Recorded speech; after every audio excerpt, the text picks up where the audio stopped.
Hvala, Jelena. So let's switch to English. I hope that you all hear me and see me. Let me first thank our sponsors, sponsors of our program through the whole series of AmCham Talent. So platinum sponsors, Raiffeisen Bank and Coca-Cola Hellenic, and our sponsors Vertiv, EBVI, EY, Porobienc, Poljaric, and our partner Hotel Esplanade. Our today's speaker is, as Jelena already mentioned, Mr. Arne Willems, and we will talk about business in a volatile industry in insecure environment. Arne has over 20 years of executive management experience and is currently responsible for a portfolio of real estate assets in Croatia and Serbia on behalf of Globe Trade Center, GTC, a company listed on Warsaw Stock Exchange. He has a Bachelor of Science degree in psychology as well as MBA from Bled School of Business. Over the year, he also attended numerous professional development courses, including negotiation mastery at Harvard Business School. He's also a chartered management consultancy surveyor, registered with the Royal Institution of Chartered Surveyors.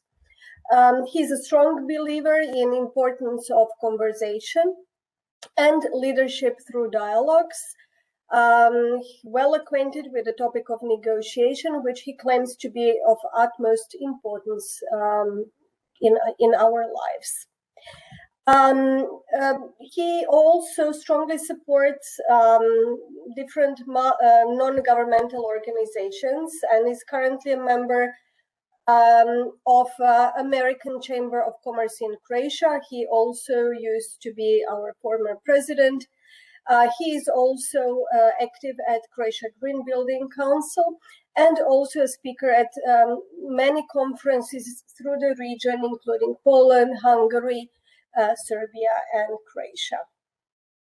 Arne, welcome. I would invite you to turn on your camera and mic and also start with your presentation. The floor is yours.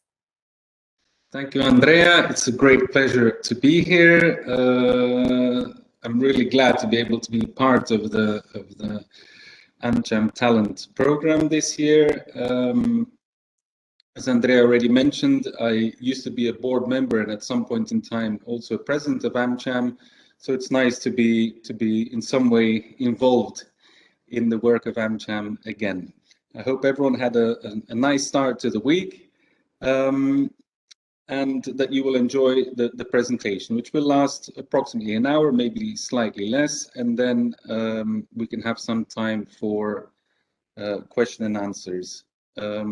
If any of you should have some questions throughout the presentation, feel free to interrupt. But perhaps it's best that we save the discussion part for the end of the presentation.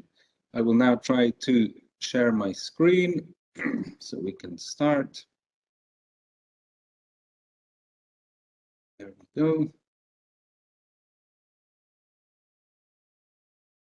Excellent, we see it. Thank you. Okay, good. So, as already mentioned, today we're going to be talking, or I'll be talking mostly about doing business in a volatile or uncertain environment. Some of the topics we'll cover just very briefly about who I am, even though Andrea already covered this very nicely. Thank you once again. I will also talk shortly about the GTC group, so what we do, where we're present, a little bit about our history, just so you know the perspective that I'm taking. Then, of course, what we mean by volatility. What are some things that come to mind when we see or hear about the term volatility? Managing a business in a volatile environment, followed by a few examples, a couple of concluding remarks, and then, as I said, we can jump to a Q&A session if any of you will still be around. Just before I go any further, a very brief disclaimer. So this presentation is providing perspective from a general management standpoint. So it's not from a specialized perspective as such. It's in particular my personal view, which doesn't necessarily correlate or reflect the view of GTC. And throughout the presentation, especially towards the end, I'll be referring to certain situations that I have experienced, and I will be drawing some conclusions from those experiences. And this is certainly not scientific research and should absolutely not be treated as such. Briefly about me, very briefly, I was born in Belgium, grew up in Portugal, spent a lot of time in the UK and the US prior to coming to Croatia some 25 years ago. So I've been here quite some time. I've been active in the real estate market for the best part of 20 years. Again, as already mentioned, I have a bachelor's degree in psychology and an MBA from IEDC School of Management in Bled. This has already been mentioned by Andrea, so I've attended numerous executive courses. I'm a real believer in continuous professional development, and in fact, I really enjoy continuous education and learning more about various topics. As Andrea also mentioned, I'm very interested in particular in negotiation. And from time to time, I attend conferences throughout the region as a lecturer, speaker, moderator, panelist, and also at universities, including the Zagreb School of Economics, where I am a guest lecturer from time to time. About GTC. So GTC was founded more than 25 years ago in the early 90s, listed on the Warsaw Stock Exchange following an IPO in 2004. Currently, we're active in 6 countries throughout the region. Our home market in Poland, where the biggest part of our portfolio is, then also in Hungary, Romania, Bulgaria, Serbia, and Croatia. Historically, we've also been present in Russia, the Ukraine, Czech Republic, and Slovakia. However, for various reasons, not least of which is volatility, in particular regarding the Russian and Ukrainian markets, we've decided to remove ourselves from those markets in the last couple of years. Over the last 2 decades or so, we've developed more than 76 commercial buildings, or approximately 1.3 million square meters of leasable area. Even though our activity is very much focused on developing buildings, from time to time we also acquire existing commercial properties, either office buildings and or shopping centers. And yeah, also in the hospitality sector, but very minimally. The market value of our portfolio currently is slightly over 2 billion euro. As a group, especially in the last year or two, we're increasingly focused on sustainability and the environment. And just before summer, we raised a bond, a green bond of €500 million. A green bond meaning that all the proceeds from this bond will be invested in either greening our existing portfolio or developing green buildings. In Croatia, we entered the market in 2004. In 2006, we acquired a development site for a resort in Istria. At that time, Avenue Mall was already under construction, which we opened in 2007. Then several years later, in 2011, we opened Avenue Mall in Osijek, which we consequently sold in 2015. We then completed the Matrix Office Park Building A in 2019, the following year Building B, and we hope to start construction on Building C during the course of next year. I'll talk a little bit more about that and the challenges around that later on in the presentation. Our current team consists of approximately 20 members.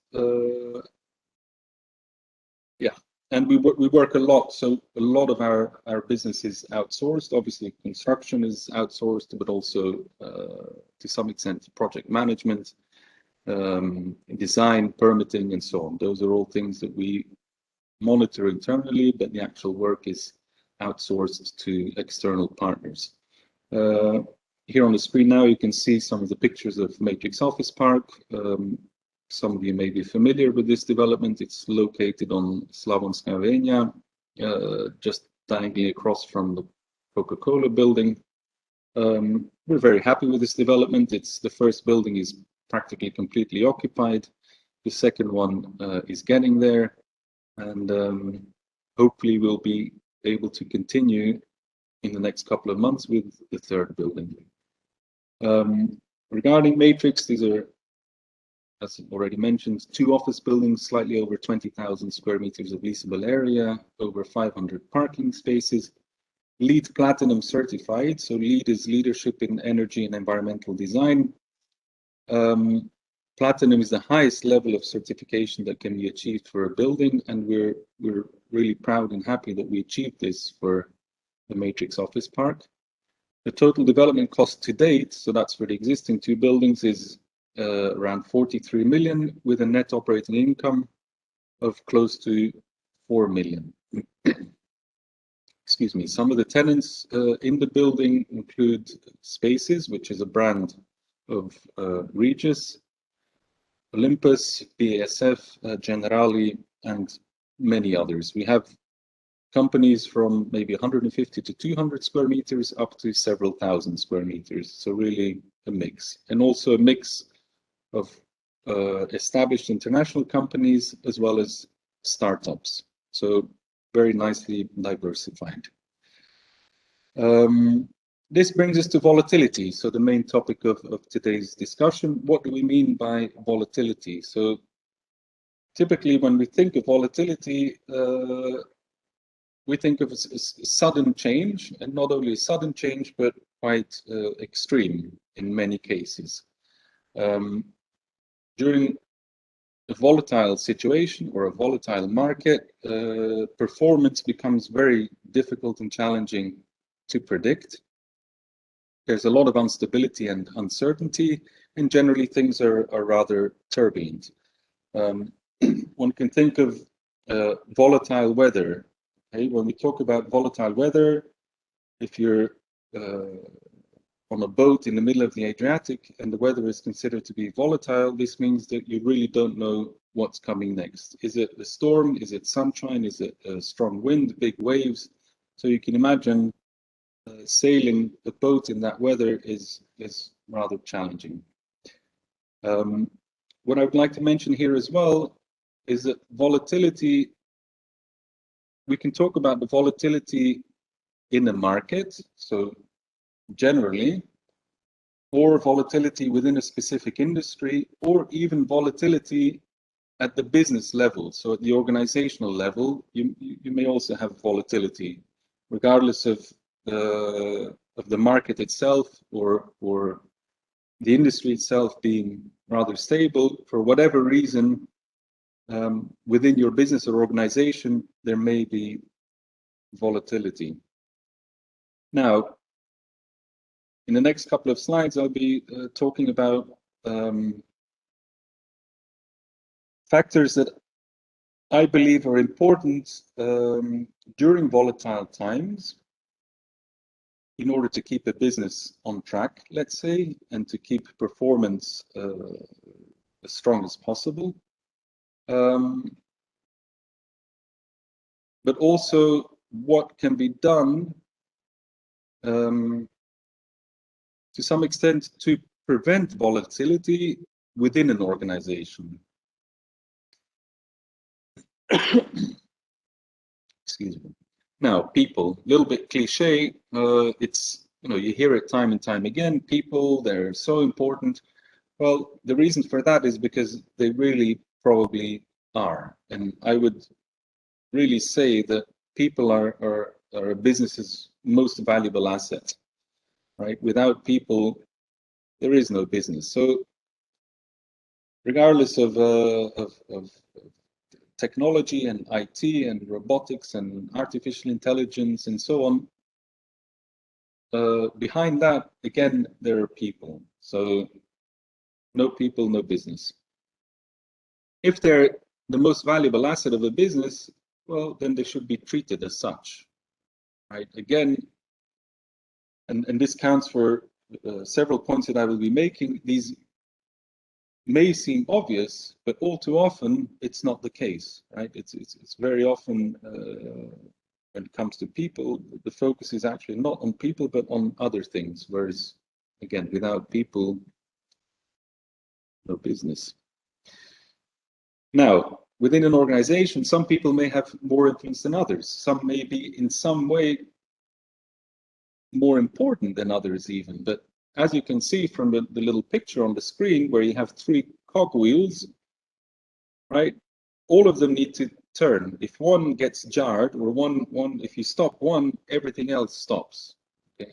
So regardless of the fact that some people may have more important roles than others, you really need to take care of all of them, and each person plays their own role regardless of its importance within an organization. Another thing that, in my opinion, is crucial, and I think all too often not the case, is sincerity, generally, but especially when it comes to people. So be sincere with people. Don't walk around the bush. Don't paint pictures that don't reflect reality. Be sincere. Tell them the way it is. Even when it comes to unknown. So if there are things that are not known, okay, then say so. That's also fine. It's not. We don't always, or we almost never know everything there is to be known, right? Obviously.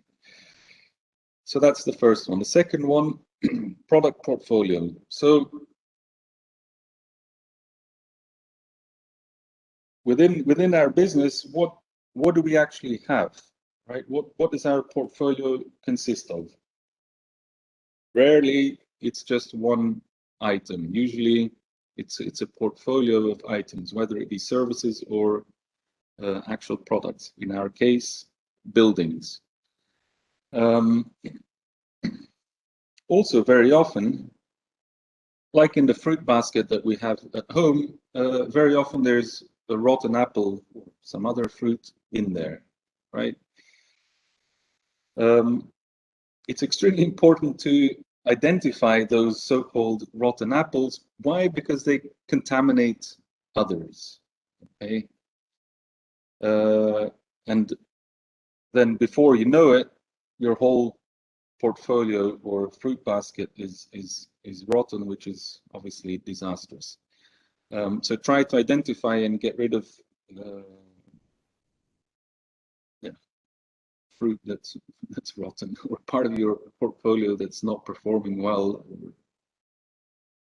Here you need to be careful with potential. You know, some people are very quick to say, okay, this asset within our portfolio is not performing well, but it has huge potential.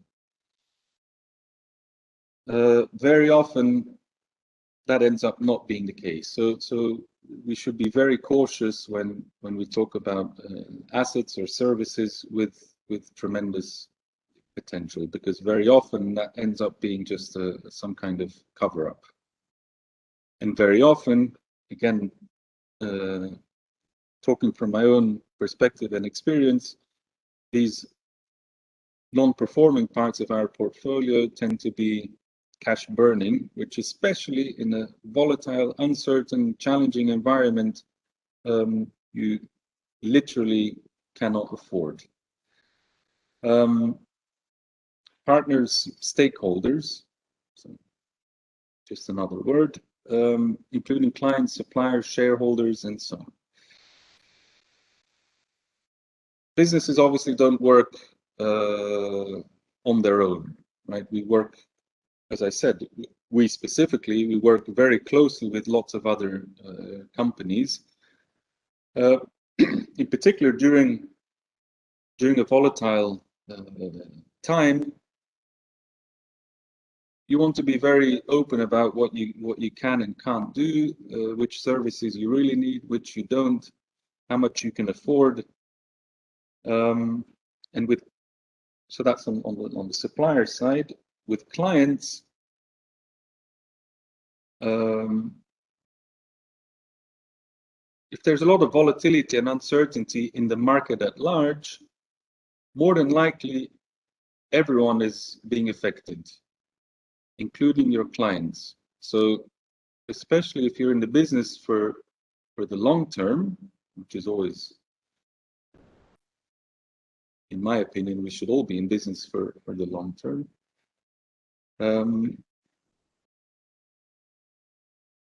Be understanding of the challenges that your clients are facing, because if you're going to squeeze them,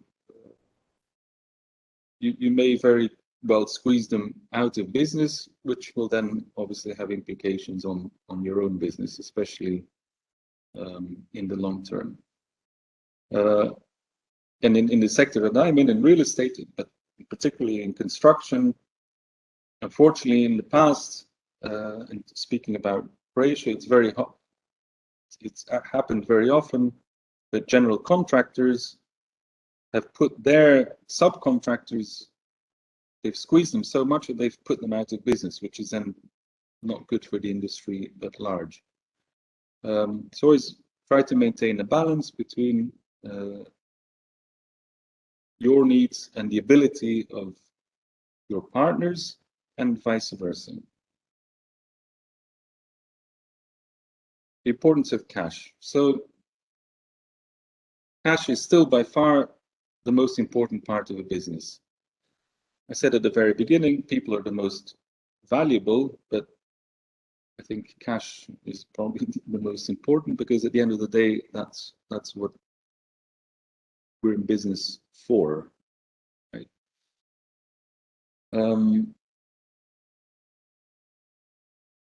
Again, seems very obvious, but make a clear difference between invoicing and collecting. So I very often hear also within our organization, within our industry, oh, we have sales of so much and we invoice so much. Okay, but how much did you really collect? Monitor your liquidity and always try to stay a few months ahead of the game. So make sure you have reserves so that when a challenging situation occurs in the market or in your industry, you have a safety net.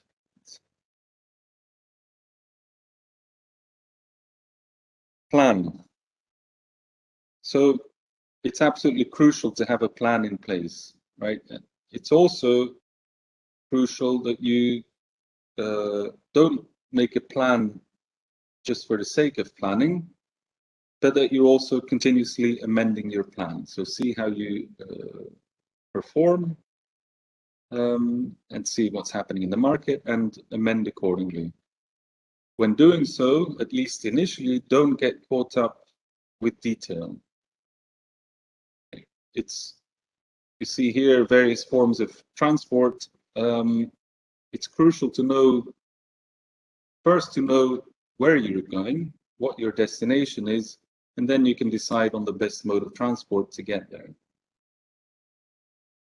Obviously monitor, I say obviously, but unfortunately all too often it's not done. So monitor your performance versus your plan.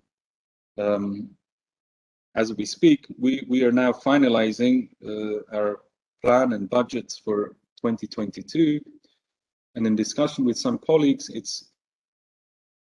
please don't share this, but it's surprising how often there's a huge discrepancy between plan and actual performance. Thankfully, our operations in Croatia, it's not the case. We put a lot of effort into planning, and consequently, our performance and planning have minimal discrepancy. Remain agile, especially again in a volatile market, uncertain market, turbulent market. You need to be agile. You need to be able to adjust quickly. understanding the market, so researching the market, also crucial and also very often overlooked. I'm regularly surprised that people in the market don't understand the market in which they operate, and what's even worse, don't really make an effort to understand the market in which they're active. As I already mentioned, we'll now shortly be moving on to a few concrete examples. Volatility can be, let's say, more internal within the organization itself, or more general, external within the market or industry in which you're active.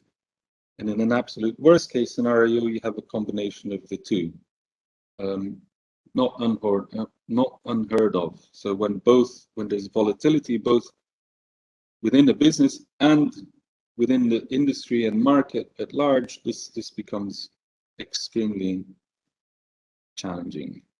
Again, coming back to the example of sailing a boat in volatile weather on the sea, then imagine that on the boat there's arguments between the crew members and things happening on the boat. It's a formula for a disaster. I'll be presenting now 4 examples or case studies. The first one relates to the introduction of a new management to an existing organization. The second one is a change in shareholding by the majority shareholder and the impact that has or had on the portfolio of the company that was acquired. Unexpected global pandemic, unfortunately, something that we're all familiar with in the last 2 years or so, and the impact that had specifically on our business and how we dealt with it. And then finally, in the last 6 to 9 months, there's been tremendous volatility with construction prices, and obviously being in that business, I'll talk briefly about the impact that has had on our business. So the first 2 of these examples are more regarding volatility within an organization, the second 2 external. So this is going back some time, shortly after the global financial crisis in 2008. Generally very challenging times. A general manager takes over responsibility of a company which is significantly overstaffed. Team morale is at an all-time low, and it's like a bomb waiting to explode. Very, very delicate situation. This is, I'm talking about an experience that I personally had. So when I mention here general manager, it's actually me. What was done? So the staff was reduced from 30 to 20, but over a period of 3.5 years. So there was no abrupt, sudden action taken. Then out of the 20 remaining today, only 5 are from the old team. So you can see that out of the initial 30, 25 were let go, to put it nicely. And this was handled almost exclusively with the support of some colleagues, almost exclusively by myself. Now, over the course of these years and letting these people go, this was done very cautiously and really case by case. So I sat down and spoke to every person, took the time to explain to them the reasoning why this was being done, and really also take into consideration each of them as individuals, their background, helping them in the extent we could with any new positions, rather than just getting rid of 5-10 people in one go. Yeah, that was not the case. What was the result? So, in a very high level of satisfaction among the team members to this day. At least that's what I'm led to believe. I hope it's true. Productivity significantly improved. So it's obvious if you have a team that's working well together, the results tend to be much better. The relations with all of our partners, all the stakeholders, was much more positive. And it's much easier to reach agreements, both with clients and suppliers, if you're working in a positive environment. So in this case, which was an internal situation, the volatility in terms of business performance was really contained to a minimum. And as I said, it was a very delicate situation, which could have resulted in extreme volatility in terms of performance. What was the trick? There's no trick per se, but I would say the key was communication. Communication, understanding, not rushing into any decisions or any abrupt action. But yes, mostly communication, I would say.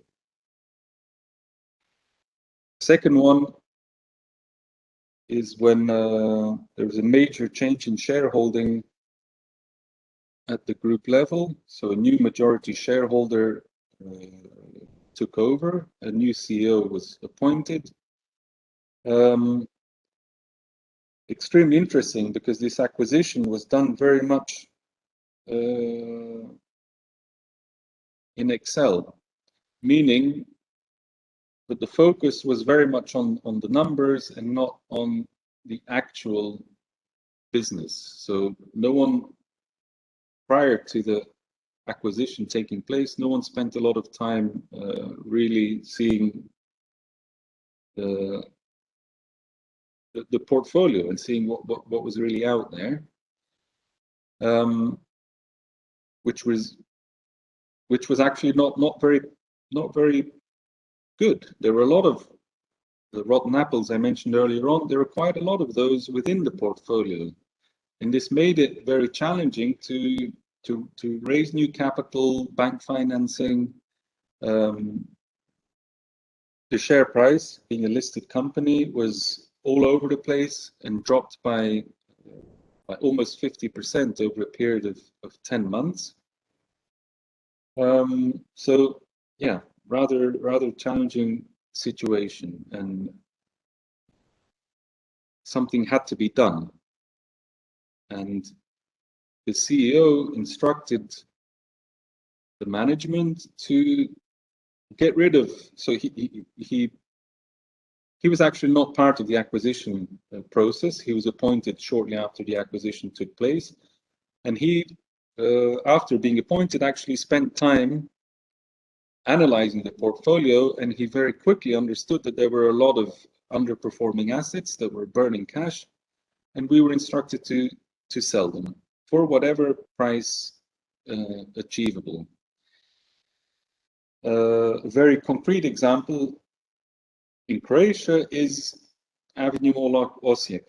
So Avenue Mall Osijek was opened in 2011. Yeah.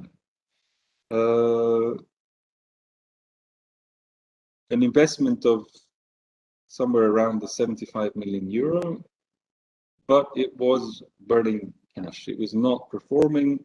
Basically, the operating income was negative.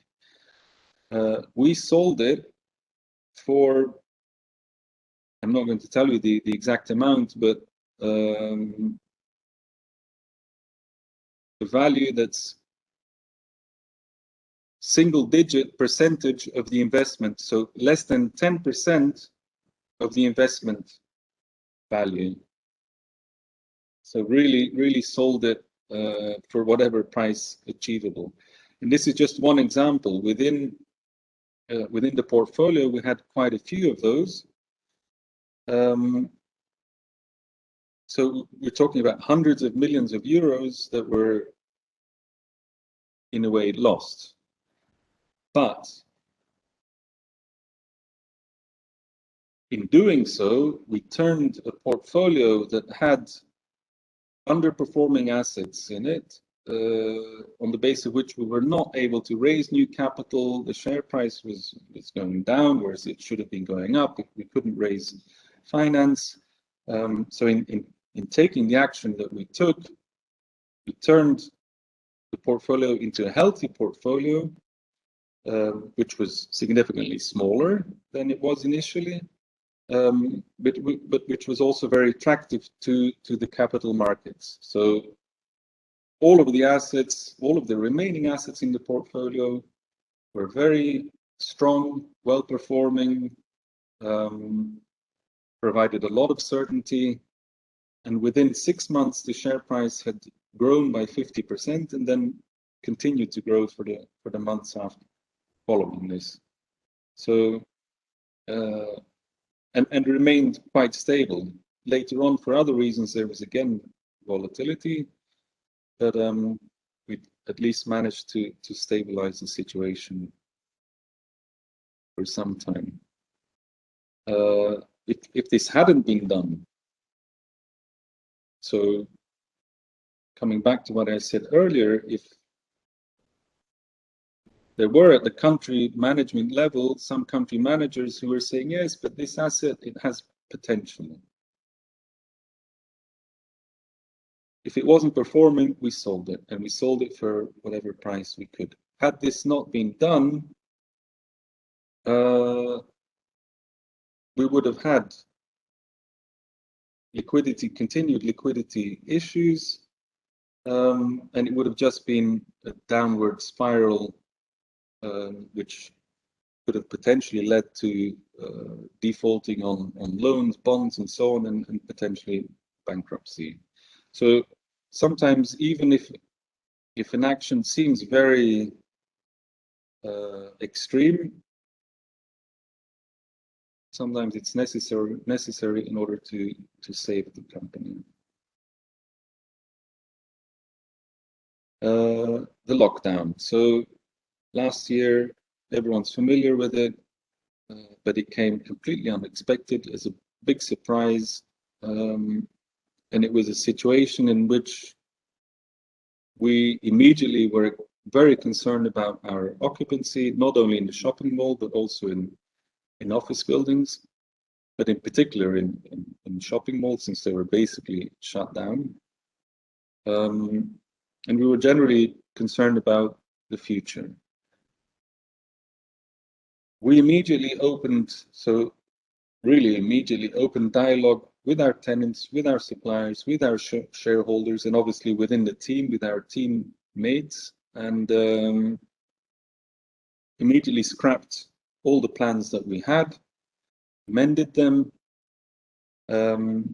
Regarding our tenants, we provided incentives to tenants who were not able to operate in order to keep them in the mall. We negotiated reduced prices with suppliers to the extent possible, not squeezing them, but we explained to them, look, we have issues on the income side, we need your support on the cost side, can you help us? Most of them were very understanding, again, taking a long-term view. And by the way, we didn't lose any suppliers, and in terms of our tenants, and in Croatia in total, we have over 140 of them. We lost maybe 5 or 6, so very minimal. All of our capex plans were put on hold. And as a result of the relatively quick action that we took, we managed to maintain a high occupancy, maximize the income, but not only maximize the income, but also but what's not mentioned here, actually it is, we amended the plans for the year, which were presented to our shareholders with a big disclaimer that they may have to be amended further. But in fact, the amended plans that we made rather early on, our performance consequently was very much aligned with those plans.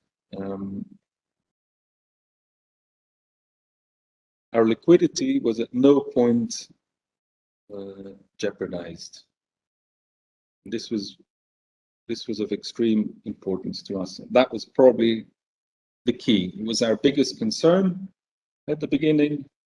And with the actions that we took,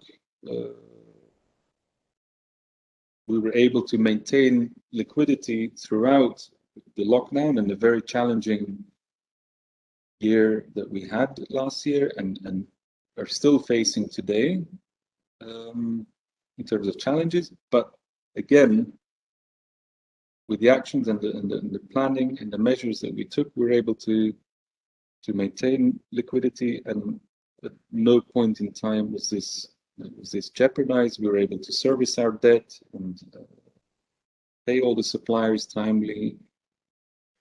So, good example. This brings us to construction prices. So I don't know how many of you are at all involved in the real estate sector and specifically in the construction industry, but construction prices over the last 6 to 9 months have gone completely through the roof. This was also covered in the media a lot, so you're probably familiar with this.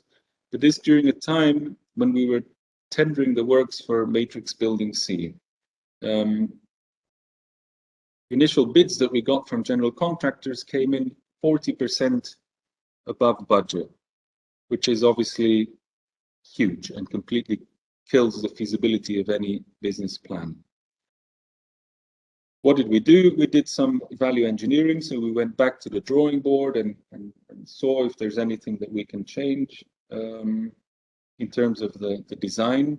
We worked together with, and still are actually, this is really an ongoing situation, worked with or are working with general contractors to see if they can provide any suggestions, proposals on how through design, redesign, we can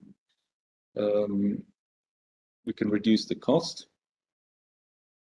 Understanding the general contractors and their concerns, we're aware that this major increase in the bids that we got, the amounts, is not purely related to construction prices only.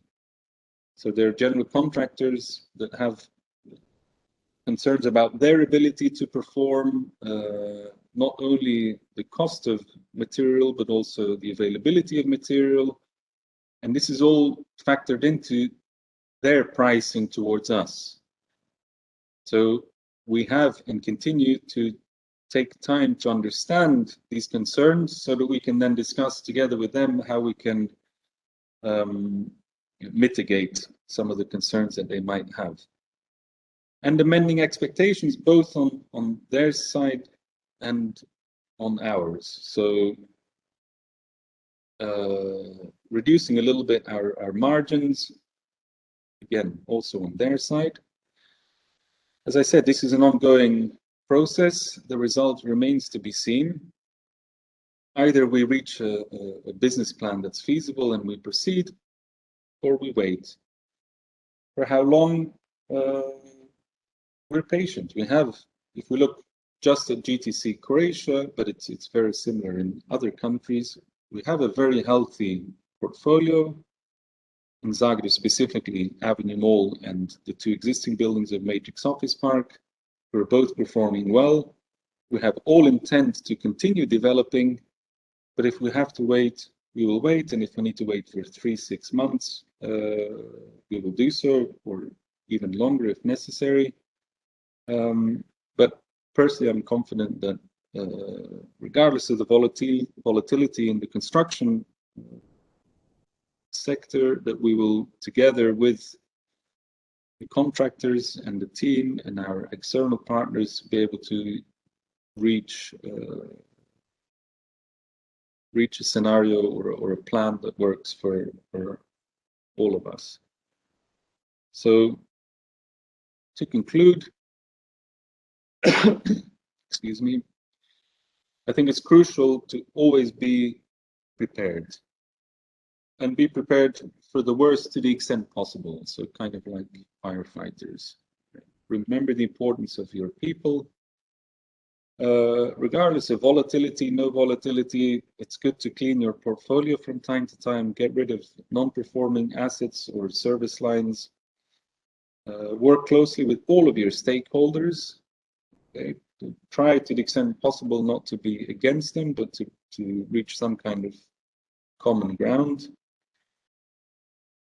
Like I said before, know where you want to get to, but be prepared to change how you will get there. So it's very important to plan, but it's probably even more important to monitor your plan and revise it whenever necessary. And yes, cash, certainly in my opinion, is still king. This brings us to the end of my presentation. If anyone has any questions, I'll be glad to answer regarding anything that I've mentioned or anything else for that matter. Thank you very much, Arne. It was very informative, and definitely you have initiated some additional questions, at least on my side. Let's see whether our audience have some questions. Either you can raise your hand and unmute and ask the question, or just type the question via chat.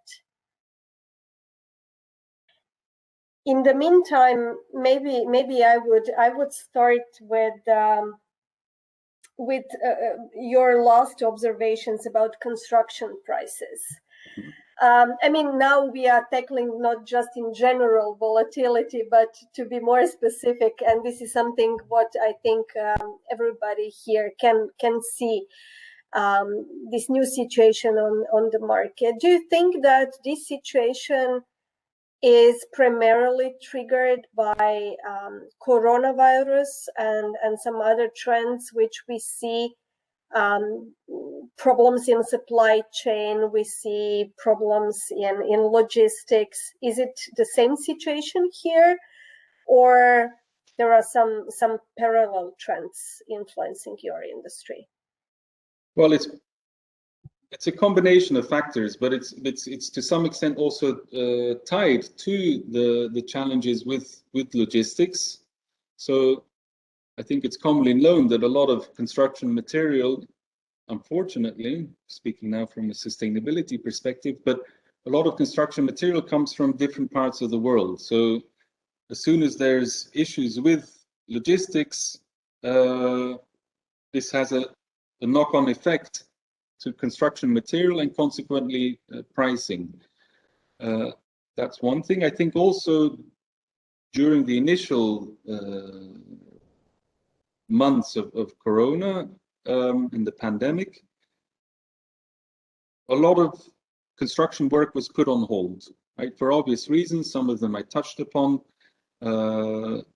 Companies didn't know what was coming, so any capex was put on hold. For example, on the Croatian coast, a lot of the hotels simply didn't make any kind of investments until they got some clarity on what was happening.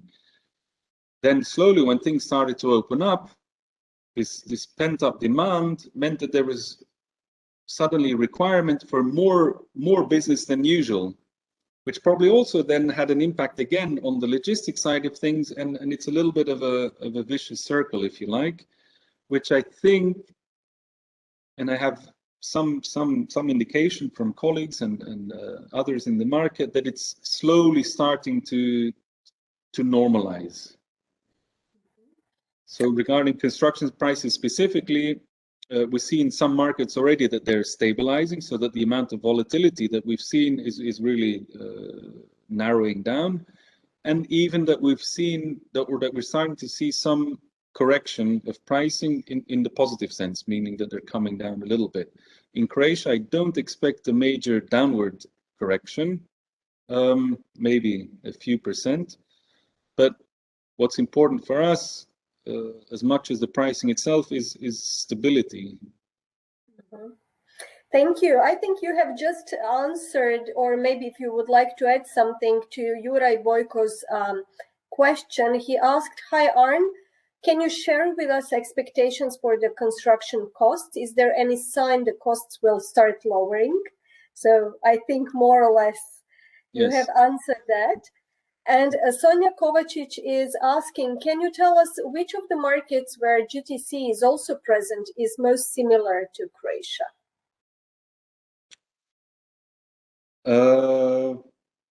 Most similar in the, I guess, I don't know, most similar in the way of doing business, or in the where the market is at, but I'll try to answer both. In the way of how business is done, I guess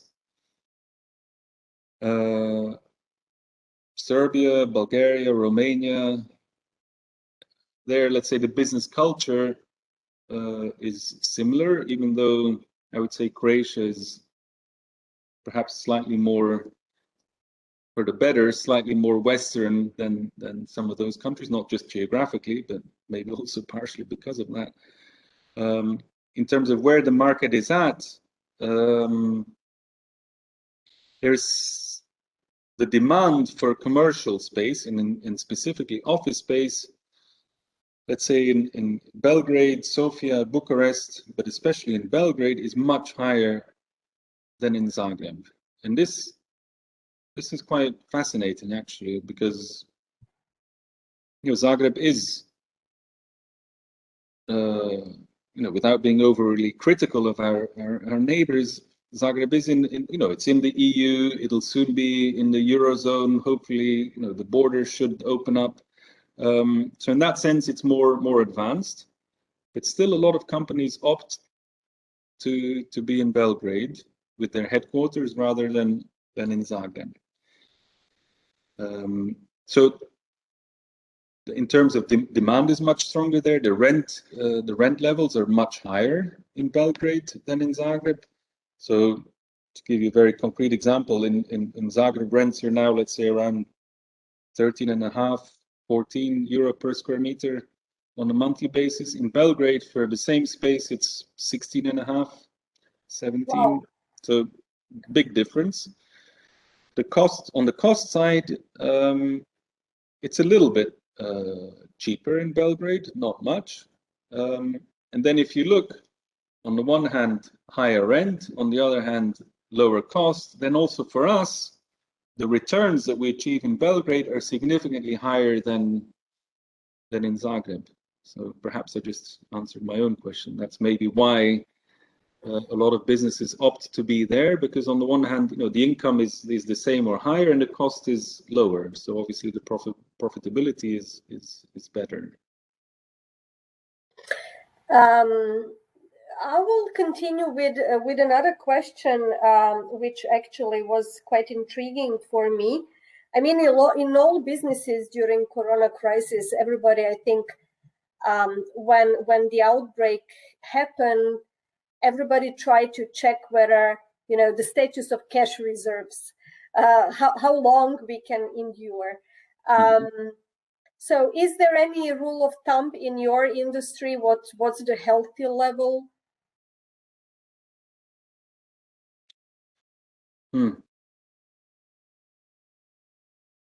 See.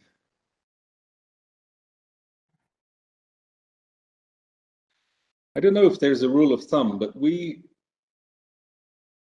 generally are quite conservative in that sense, which is proven to be good. But I would say that you want to have reserves that can get you through at least in the next 3 to 6 months. Anything less than that, it's going to be very difficult. Not enough. Yes. Thank you. You've just confirmed also my my thinking. I think that 6 months is something that helps really to endure through the time of crisis. Yeah, and this doesn't necessarily have to be cash just sitting there on your account, because as most of us also know, nowadays this almost costs you in some markets, in Germany, Switzerland, and so on. You have to pay the bank to keep the money on your account. So it certainly doesn't have to be money on the account. It can be in some other form of liquid asset where you can even make some minimal, but not that that's the most important. Important is that it's liquid, that it's something that, if needed, you can very easily convert to cash. Let's see whether we have any other thoughts or experiences from other industries. Any comments on what we have just talked about? Do we have any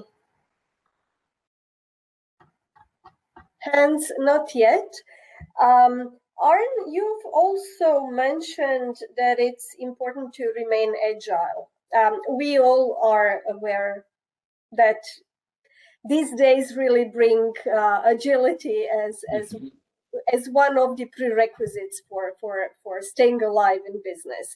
But in your industry, I would say it's especially difficult because you tie your capital in a long run. So how do you see it? What are your thoughts when thinking about agility?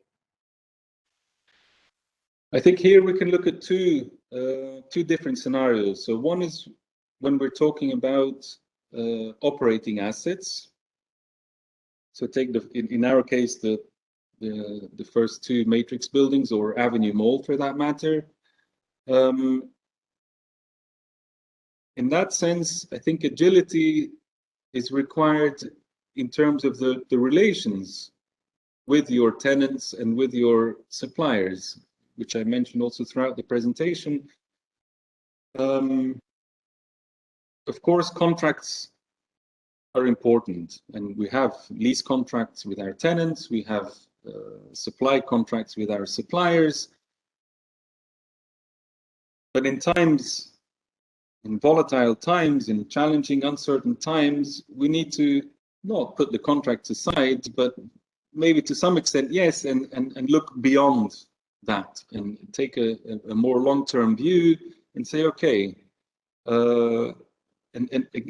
we really did this almost on a case-by-case basis with our tenants, because obviously some tenants, depending on the sector in which they operate, were affected much different from others.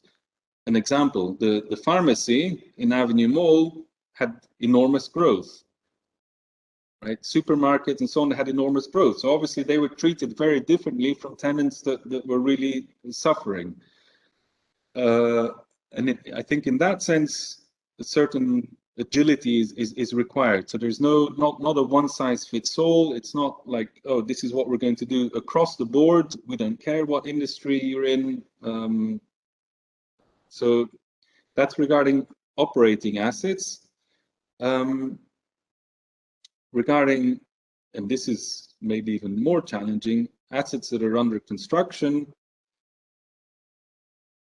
there your capital is tied up, but you have no income.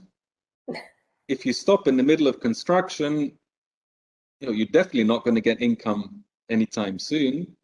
And that's where it becomes really challenging. And that's why we really, to the extent we can, try to understand the market as much as possible, be very realistic in our forecasting before we start construction. Ideally, we have a certain pre-lease, so some lease agreements signed even before starting construction. But even when we don't, we make sure that we really understand the market to the extent we can, and also that in our agreements with the general contractors, we ensure that there is certain flexibility to allow us to not necessarily stop the works indefinitely, but to pause. So typically we will have in our agreements a clause that allows us to pause works for, let's say, just as an example, 6 months, to allow us to reassess. So yes, it's a difficult industry by nature to be agile in, but like I said, to the extent possible, we really try. You have also described one situation that that is, I mean, it's imminent to management. From time to time, you have to revisit the team roles, how the people fit into the team and the goals, and you have really done a great job. I mean, such a reshaping of the team is something that rarely comes without turbulences. And obviously your background in psychology is a great asset.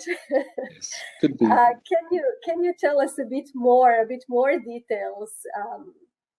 I can guess that it really was a very, very difficult time for you.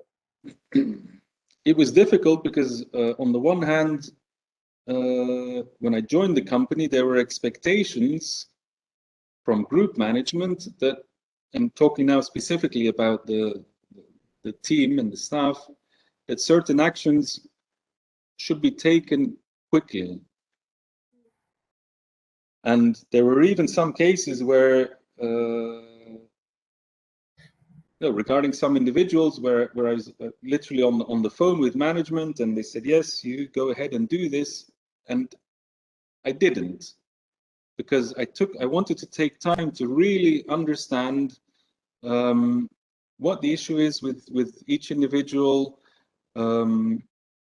whether they should stay or go. But if the decision was that they should they go now, or should they go in 6 months or a year from now? Because the business needs to keep running, right? We can't. I couldn't have come in, laid off 3/4 of the people, and then who's going to run the business? And as we all know, bringing in new people is an investment initially. It's rare that you bring someone on board and they immediately start performing, right? You bring someone on, they need to become familiar with the business, they need to become familiar with their colleagues and so on. And then after a month, 2, 3, depending on the position and the organization, they will start showing their real performance. So it was very a very slow process, but I think, of course, if you have an organization of 10,000 people, letting 20 people go is nothing. It's a statistical error. But in this case, and by the way, letting people go should never be a statistical error, just to be clear, regardless of the size of the organization. But it was very, I really treated it very, or did my best to treat it very thoroughly, and taking each case as a case on its own. There was no, again, across the board, laying off 5, 6, 7 people at once. And also, every termination was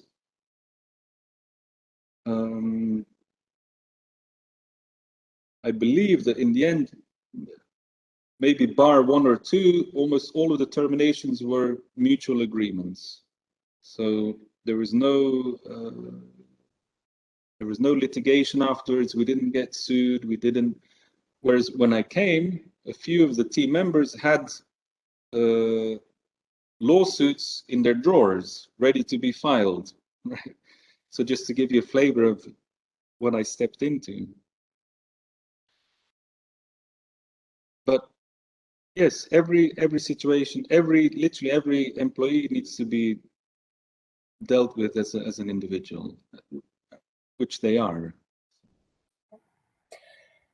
and maybe the last question from my side, we will see whether there will be some additional comments. But basically, through your presentation, you have showed that careful planning, thinking in advance, much in advance, is a way to overcome challenges that come with volatility. But would you maybe emphasize some personal characteristics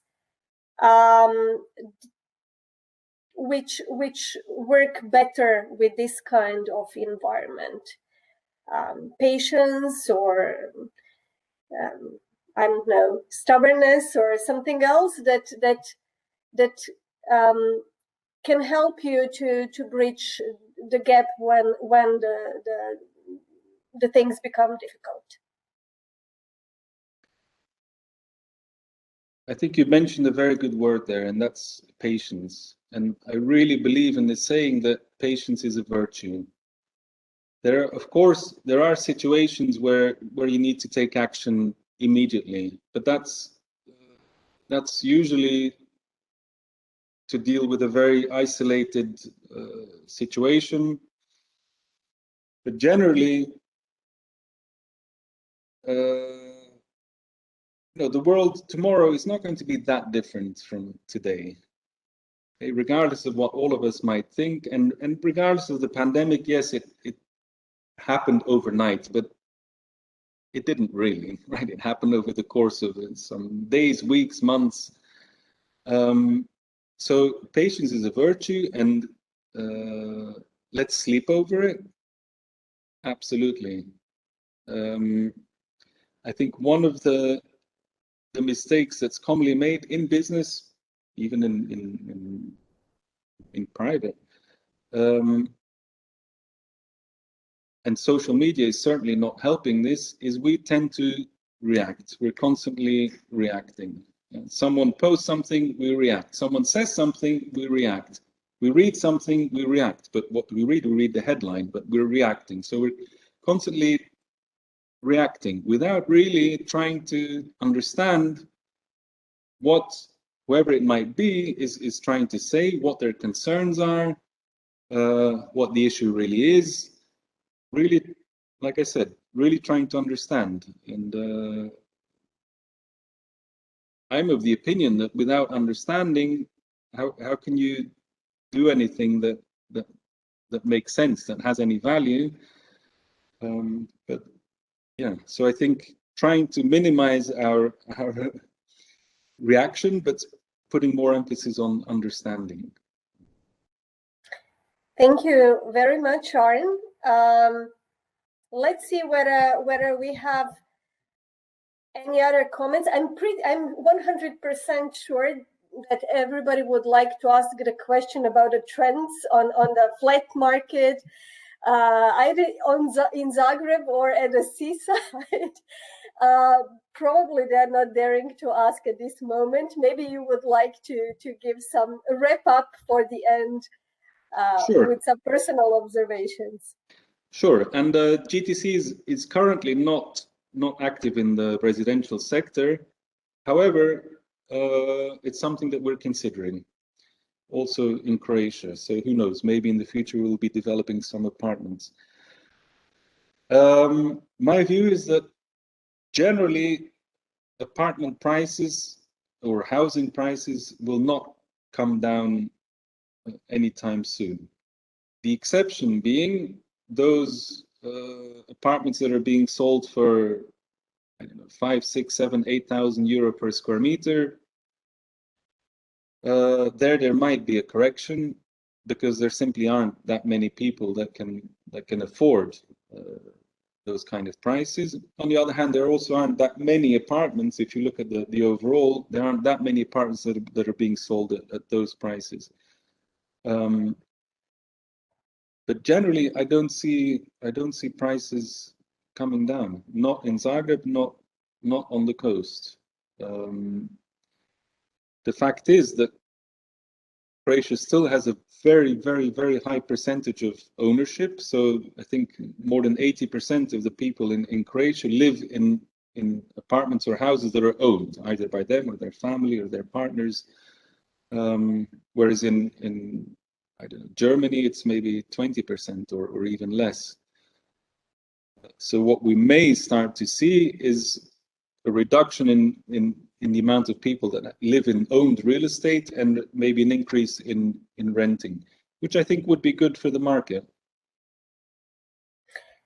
Thank you very much, Arne. We will close today's session with that. I would like to thank you for sharing these insights from your industry, but also some general guidelines in management that are, I think, important in any industry. Thank you for sharing your time with us. I would like to thank also to our audience to staying with us through the whole course of AmCham Talents this year. And we see each other at a final event. Thank you very much, Arne, and wish you all a great evening. Thanks. Thank you. Likewise. Bye-bye. Bye.